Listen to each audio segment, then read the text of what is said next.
Welcome back to BT. We're talking right now about the impact of COVID-19 on the province's restaurant industry. And for more on this, we're joined by Ian Tostenson with the BC Restaurant and Food Services Association. Ian, welcome back to BT.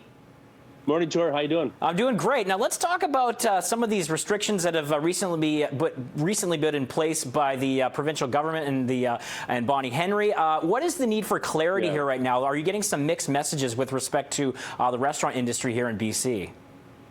Yeah, this took a wild ride. So what's important for your viewers to understand, in the latest health order, there's no restrictions written there on restaurants. So you can still go with 6 people or less, socially distanced, don't table hop, and that's the rules. But for some reason, it got out that you weren't allowed to go to restaurants unless you were with your immediate residents. That's not the case. So you're safe to go. And what Dr. Henry is trying to do is avoid people from doing things in their homes. That's why you'll see you can only stay and do things in your home with your immediate residents, but not so much with restaurants, because she said time and time again, restaurants are safe. In fact, on Halloween, she said, if you're going to do something on Halloween, go to a restaurant, it's safe. So I'm saying go to a restaurant, it's safe. And but, know who you're with. Make sure that the people you're with, their medical backgrounds. You're going to be asked on, your medical situation when you go in, and go have a little bit of fun and head home.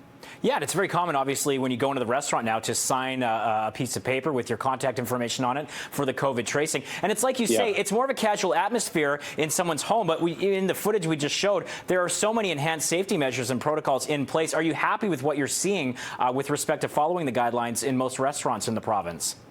They've done 99% have done a great job. Those that aren't, we were asking the health department to close them, get them out of the system, because they don't serve anybody. But no, they've done a really good job with plexiglass and the protocols and the cleaning and the safety.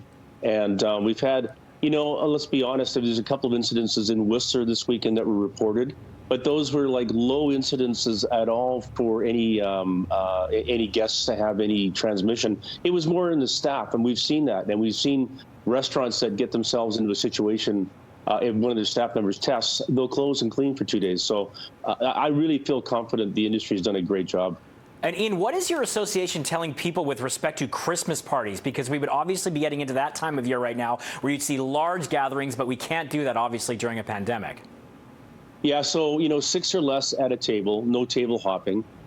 So enjoy restaurants. Maybe even think about doing a virtual Christmas and having the food catered. There's a whole bunch of novel ways. In fact, we published a little marketing piece at bcrfa.com, which sort of shows the different things you could do.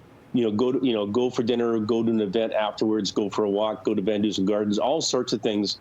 What you can't do is have, big groups of people within that restaurant. Well, that's fine. I mean, we'll get through this. I think next year, so we're going to have a whole different environment because of the vaccine coming.